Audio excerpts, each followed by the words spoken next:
बिस्मिल्लाहिर्रहमानिर्रहीम। अस्सलामुअलैकुम वरहमतुल्लाहि वबरकातुहू। इस वीडियो में हम आपको बताएंगे अल्लाह का हर फैसला हमारे हक़ में बेहतर है। कभी अल्लाह हमें बीमार करता है ताकि हम अपने वजूद की बेहतर देखभाल कर सकें।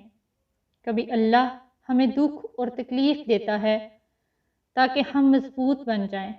कभी अल्लाह हमें नाकाम करता है ताकि हम में आजिज़ी पैदा हो और हम मुतकब्बिर न बन जाएं। कभी अल्लाह हमें गरीब करता है ताकि हम गरीब का दुख दर्द समझ सकें। कभी अल्लाह हमसे कोई चीज़ वापस ले लेता है ताकि हम अपने पास अपने मौजूद चीज़ों की कदर व कीमत जान सकें। कभी अल्लाह हमें नुकसान पहुंचाता है ताकि हम अपनी गलतियों से सीख कर बड़े नुकसान से बच सकें। सुभान अल्लाह। हमें पुख्ता यकीन होना चाहिए कि अल्लाह जो फैसला करता है वो हमारे हक़ में हमेशा बेहतर होता है। बेशक।